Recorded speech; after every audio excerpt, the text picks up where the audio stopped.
Well, there's a major policy speech tonight by the president on Afghanistan, and he's expected to announce a reduction in troops. And increasingly, Americans now believe it's time for our troops to come home. Here's a look at a new Pew survey showing for the first time a majority of Americans, 56% of us, say that U.S. troops should be brought home as soon as possible.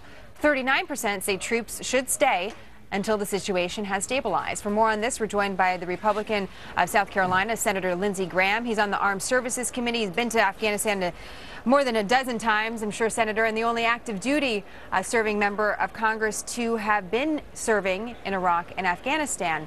You know, taking a look at that poll, as an active duty military member, I was curious your thoughts on this. When I was looking at the poll of Americans, I wondered what percentage of Americans are active duty military. How many are a part of our armed forces? And it's 1% at best are a part of our armed forces. In World War II, it was 13%. And I was wondering your opinion on this, how this is factoring not only to our decisions in Washington, but our national feelings as well.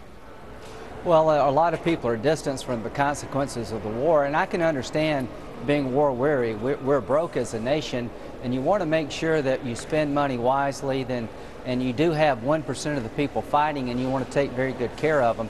But at the end of the day, having been to Afghanistan a lot, two things stand out to me. The ones over there doing the fighting believe they're making progress, and they're patient, and they want to make sure when they leave that they never have to go back. Our national security interests will be determined not by the day we left, but by what we left behind.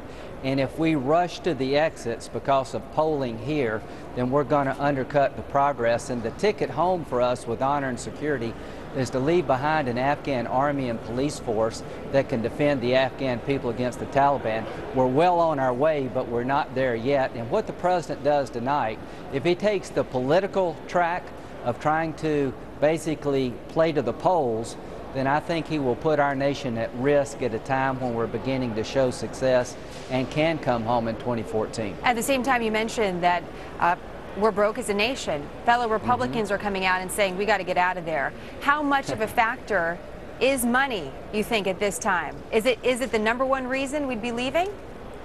People are worried about the debt, include me in that, but the #1 reason the federal government exists is to defend the nation.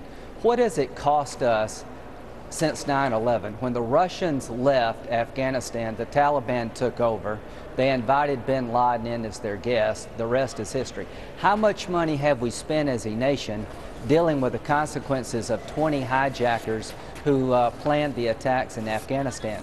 My argument to the American people is if we don't see Afghanistan through, and if we leave too soon and those who helped us get killed, nobody in the future will help us again, and we can't defend ourselves without people helping us. The good news is the Afghan people don't want to be ruled by the Taliban or Al-Qaeda. They have the will to do the fighting. They don't have the capacity. So in terms of money and national security, the best investment we can make is to allow people in the region to do the fighting, defeat these guys in their backyard, rather than them coming over here to attack us on our homeland. Well, we certainly don't want that again. We'll see what the president has to say tonight when the details are out and official for all of us. Senator, I just want to switch gears here for a moment because a union representing workers at Boeing has filed an ethics complaint against you, and this has just come to light for all of us within the last 24 hours. Now, just a little background for our viewers. The National Labor Relations Board, on behalf of these workers, is suing Boeing for building a plant in your home state of South Carolina. They say the move is retaliation against their strikes. The union's complaint against you is that you're pressuring the National Labor Relations Board to drop the suit. And to my knowledge, you haven't spoken publicly about this ethics complaint. So your response now, sir, what do you have to say about this? I don't appreciate people questioning my ethics, but that's the process as it exists.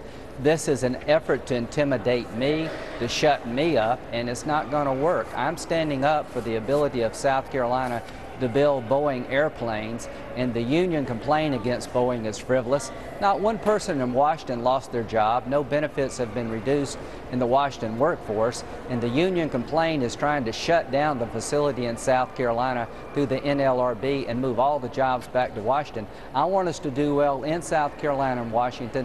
I am not going to stop fighting this complaint. I have done nothing wrong, and if this complaint is successful, you will destroy the ability of American manufacturers to create create jobs in this country. What they're complaining of and what they're asking for is outrageous. The complaint against me and Boeing, both are politically motivated, and it's not going to work with me and it's not going to work with Boeing.